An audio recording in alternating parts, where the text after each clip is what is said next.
নিউটাউনের মাঠপাড়ায় আমাদের প্রতিনিধি রেশমি দাস তিনি পৌঁছে গেছিলেন।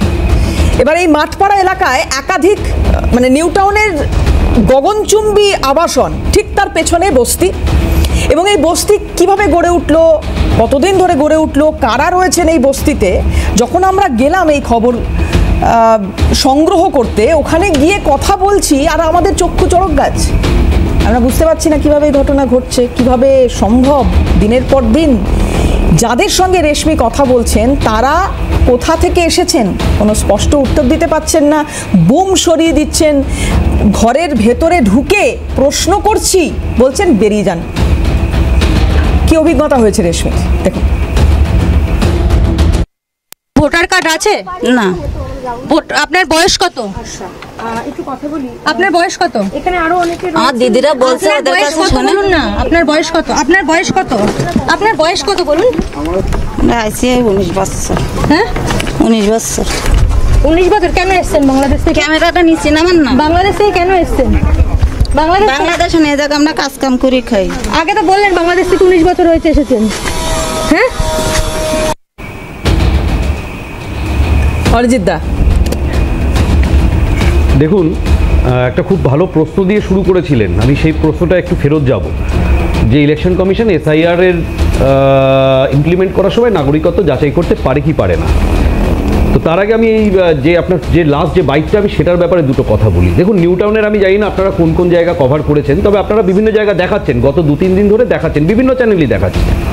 আপনারা যদি স্পেসিফিক্যালি নিউটাউনের আটঘরা, ঘুনি, আমি নামগুলো ধরে ধরে বলছি, আটঘরা, ঘুনি, কদমপুকুর, রেকজুয়ানি, এই এরিয়াটা যদি আপনি সার্ভে করেন, আর যদি আজ থেকে 6 মাস আগে সেখানে কোনো আপনাদের প্রতিবেদক গিয়ে থাকে, আমি বলছি এটা যেন জমিন আসমান তফাৎ। আজকে আপনি ওখানে গেলে দেখবেন হয় যে ঝুপড়িগুলো ছিল সেগুলো ডেজার্টেড, তারা সেখান থেকে কোথা থেকে এসেছিল এবং কোথায় চলে গেছে, সেই কোন একটা সিনেমায় সেই এটা বলেছিল না, কাহা সে আতে হ্যায় ইয়ে লোক, এটা অদ্ভুত কোন একটা মুভিতে আমি দেখেছিলাম। মানে একদম যেন সেটা পশ্চিমবঙ্গের বুকে তার একটা রিপিট টেলিকাস্ট দেখতে পাচ্ছি, যে এরা কোথা থেকে এসেছিল আর এসআইআর হচ্ছে শুনে কোথায় চলে গেল। এর উত্তর আমার মনে হয় কেউ না জানলেও মমতা ব্যানার্জি, অভিষেক ব্যানার্জি নিশ্চয়ই জানেন, কারণ ওনারাই প্রথম থেকে এসআইআরটা বাতিল করার জন্য ভোকাল ছিলেন। এবং দিনে দিনে যত দিন গড়াচ্ছে তত পরিষ্কার হচ্ছে যে কাদের সেফগার্ড করার জন্য, কাদের বসিয়ে রাখার জন্য তারা এসআইআর এর বিরোধিতা করছিলেন। দেখুন, এই এসআইআর এর জন্য কিন্তু এসআইআরকে কিন্তু মতুয়া সম্প্রদায়, বনগাঁ, বাগদার বিস্তীর্ণ অঞ্চলের, তার সাথে ওপেন ক্যামেরায় ছিটমহলের যারা অধিবাসী রয়েছে তারাও বলেছেন যে আমরা দুহাত তুলে এসআইআরকে স্বাগত জানাচ্ছি, কারণ এই এসআইআর আমাদের অস্তিত্বকে ফিরিয়ে দিচ্ছে। কোট আনকোট এই কথা তারা ইউজ করেছে যে এসআইআর আমাদের অস্তিত্বকে ফিরিয়ে দিচ্ছে। এখান থেকে বিএলওদের ফিরিয়ে দিচ্ছেন। সরি, ছিটমহলের মানুষ তো বিএলওদের ফিরিয়ে দিচ্ছেন, বলছেন আমরা আপনাদের সঙ্গে সহযোগিতা করতে পারবো না। এবং আজকে আরও একটা খবর এরকম আসছে অরিজিৎ দা, সেটা হচ্ছে যে ছিটমহলে যারা মহিলারা রয়েছেন তারা বলছেন যে তাদের অন্যত্র বিয়ে হয়েছে, ছিটমহলের এরকম মহিলারা রয়েছেন প্রায় 1,500, সেই সংখ্যাটা 2002 ভোটার তালিকা তাদের নাম নেই। আসলে কি বিষয়টা হচ্ছে কি, দোষটা আমাদের রাজনৈতিক সিস্টেমের। আপনি দুদিন আগেই দেখছিলেন যে ছিটমহলের যখন বিভিন্ন লোককে ধরে ধরে বাইট নেওয়া হচ্ছিল, তারা বলছিল যে আমরা এসআইআরকে স্বাগত জানাচ্ছি। কিন্তু আমাদের শাসক দল প্রতিদিন খুব প্ল্যানফুলি যেভাবে এই এসআইআর নিয়ে অযথা আতঙ্ক ছড়াচ্ছে, তাতে কিছু লোক সন্দিহান হয়ে পড়তেই পারে। এখানে আপনার প্রথম প্রশ্নটায় আমি যাই, যে ইলেকশন কমিশন কি নাগরিকত্ব যাচাই করতে পারে?